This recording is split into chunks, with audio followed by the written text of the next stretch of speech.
بسم اللہ الرحمن الرحیم۔ السلام علیکم خواتین و حضرات، آپ کے مسائل اور ان کا حل میں ایک نئی اہم ترین ویڈیو کے ساتھ حاضر ہوں۔ ناظرین،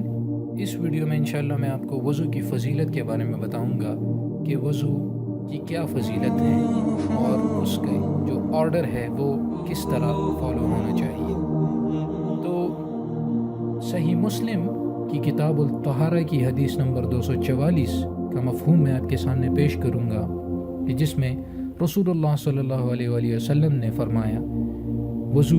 کی جو فضیلت ہے اس کے حوالے سے ہے کہ جس وقت بندہ مومن وضو شروع کرتا ہے اور پھر کلی کرتا ہے تو اس کے منہ کے گناہ نکل جاتے ہیں۔ پھر جس وقت ناک صاف کرتا ہے، ناک میں پانی ڈالتا ہے تو اس سے ناک کے گناہ نکل جاتے ہیں۔ پھر جس وقت چہرہ دھوتا ہے، اس کے چہرے کے گناہ نکل جاتے ہیں، اور یہاں تک کہ اس کی آنکھوں کی پلکوں کے نیچے سے بھی گناہ نکل جاتے ہیں۔ چہرہ دھوتے وقت داڑھی کے کناروں سے بھی، جب یہ داڑھی کو تر کرتا ہے تو داڑھی کے کناروں سے بھی گناہ گرتے ہیں، اور جس وقت وہ ہاتھ دھوتا ہے تو اس کے دونوں ہاتھوں سے گناہ نکل جاتے ہیں، یہاں تک کہ دونوں ہاتھوں سے کہ ناخنوں کے نیچے سے بھی نکل جاتے ہیں۔ پھر جس وقت مسح کرتا ہے تو اس کے سر کے گناہ نکل جاتے ہیں، اور یہاں تک کہ دونوں کانوں سے بھی گناہ نکل جاتے ہیں۔ اور جب آخر میں پاؤں دھوتا ہے تو اس کے دونوں پاؤں سے گناہ نکل جاتے ہیں، یہاں تک کہ دونوں پاؤں کی ناخنوں سے کے نیچے سے بھی گناہ نکل جاتے ہیں، اور وہ سب گناہوں سے پاک و صاف ہو کر نکلتا ہے۔ تو ناظرین، اپنے وضو کی فضیلت ملاحظہ کی کہ یہ کتنی بڑی بات ہے کہ ہم روزمرہ زندگی میں کتنے سارے گناہ کرتے ہیں، جن میں سے کبیرہ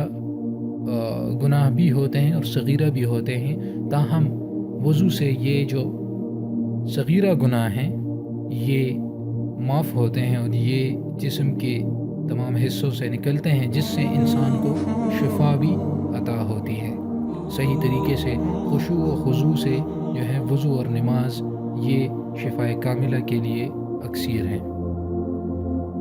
اس کے بعد جو دوسری ایک فضیلت ہے کہ کتاب المسلم کی الطہارہ میں 247 نمبر حدیث کا مفہوم ہے کہ ایک شخص نے رسول اللہ صلی اللہ علیہ وآلہ وسلم سے پوچھا کہ آپ اپنی امت کو میدان حشر میں دوسری امتوں کے بے شمار لوگوں کے درمیان کس طرح پہچانیں گے؟ آپ صلی اللہ علیہ وآلہ وسلم نے فرمایا، میری امتی جو ہیں وضو کے اثر سے سفید چہرے اور سفید ہاتھ پاؤں والے ہوں گے، اور اس طرح ان کے سوا اور کوئی نہیں ہوگا۔ تو ناظرین، جس طرح آپ نے یہ فضائل ملاحظہ فرمائی، اگر سردی ہے اور آپ وضو نہیں بھی کر سکتے تو پھر بھی کوشش کریں، کیونکہ یہ فضائل جو ہیں یہ آخر میں بہت زیادہ کام آئیں گے، جب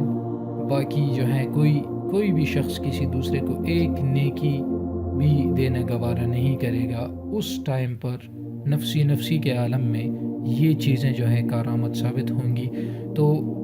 امید کرتا ہوں کہ آپ کو یہ باتیں سمجھ آ گئی ہوں گی اور آپ انشاءاللہ اس پر عمل کریں گے، کیونکہ باتیں تو ہم بہت اچھی طرح سے سن لیتے ہیں اور 10-15 منٹ تک اثر رہتا ہے، لیکن جب ماحول ختم ہو جاتا ہے تو ہم جو ہیں پھر اپنی روزمرہ لائف سٹائل کی طرف چلے جاتے ہیں، اور ہم پھر نیک اعمال نہیں کرتے اور پھر ان خرافات اور ان چیزوں میں مشغول ہو جاتے ہیں۔ اگر آپ کو یہ ویڈیو پسند آئی ہے تو ضرور اس کو لائک اور شیئر کریں، اور یہ چینل بھی سبسکرائب کیجئے، اور تاکہ آپ کے لیے یہ جو ہے صدقہ جاریہ بنے۔